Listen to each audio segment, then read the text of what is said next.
Hey everyone, Stacks here. Welcome back to the channel. And guys, today I've got a preview for you for Thor number 2, which is actually really cool. One of the coolest previews that I've probably done so far. And this of course is written by Donny, art by NIC KLEIN, and colors by Matt Wilson. Now I reviewed Guardians of the Galaxy, 1 through 12. I did the whole run on Guardians of the Galaxy, and I absolutely loved it. I did a review on Thor number 1 and loved it. I really enjoyed Donny Cates' writing. He's one of the writers that really brought me back into comic books. So of course, him picking up Thor, I'm super excited about it. And this preview, oh my goodness, it is fantastic. So let's go ahead and get started on it. Per preview video rules, one take, no pre-read. Thor recently became the All-Father of Asgard, but he barely had time to settle into his new role as king before a wounded Galactus crashed into the Golden Realm with a terrible warning. The Black Winter, the star plague that destroyed Galactus' original universe, is now coming to destroy this universe. To prevent it from doing so, Galactus needs to consume 5 planets with rare and unique energies that will augment his power. Thor insisted on going with Galactus to see the denizens of these worlds to safety first, but Galactus transformed Thor into his new Herald, the Herald of Thunder. And the way this book starts, it starts with what's probably the shortest DC Marvel crossover in the history of forever. It starts with the Black Winter basically hitting this planet. So you have these black snowflakes falling. This guy reaches out, touches one of them, and it immediately starts devouring his arm, basically. Just deteriorating. It almost looks like the snap from Infinity War on the MCU, but you just have these people and they're deteriorating. And the dialogue is, what will you do when the end comes? When your past and your future cease to be? When the entirety of who you are and who you will ever be becomes moot in the silent, indifferent cold that falls across your universe.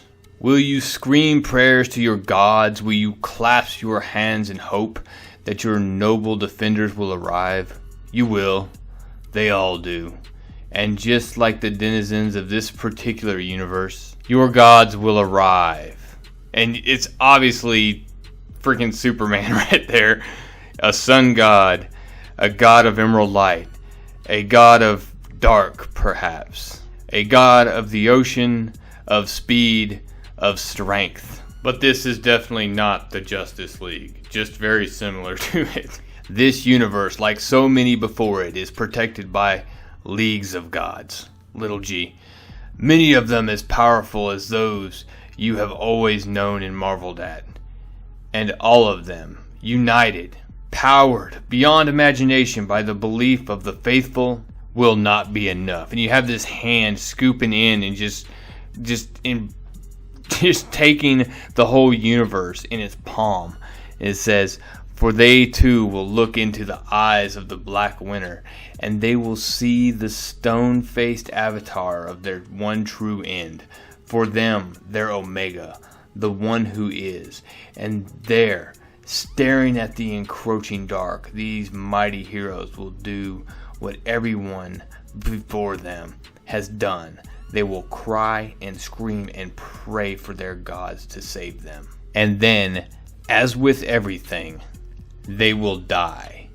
And yet a universe away, there is Thor, the god king of Asgard and thunder, the burning herald of Galactus. And to all this, the Herald King says, nay. So in my opinion, this looks absolutely amazing. I'm ready for Thor number 2. This will probably be the first book on the stack. That's hard because X-Force and X-Men are coming out next week as well. But I'm excited about Thor. Taking a look at some of these shots again, that is definitely not the Daily Planet. And that is definitely not Superman, right? I mean, well played, Marvel. And there's your other shot of the DC Universe guys, all the Justice League showing up.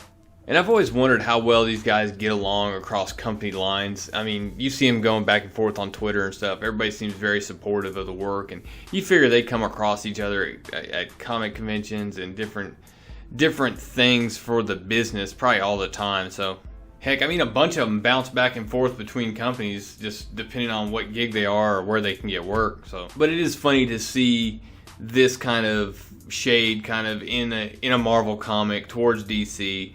It's just kind of funny. I don't think anybody should take it like, oh my goodness, it's fun. And if you can't have a little bit of fun with the distinguished competition, then who can you have fun with? Anyways, guys, this is looking like definitely a recommend for me. $3.99 this week. Make sure you give your LCS a call. Have them put it on the pull list. Or if you don't have a local comic shop you can go to, as soon as I get the link for it, I will put it on the video, or on this video and the actual video when I do the review, and it'll have the link. You can click it and go get the book off ComiXology. Anyways, guys, I hope you enjoyed the video. That's all I got. Make sure you leave a comment, like it, and subscribe if you haven't already, guys. I sincerely appreciate it. That's all I got. Real Comic Stacks out.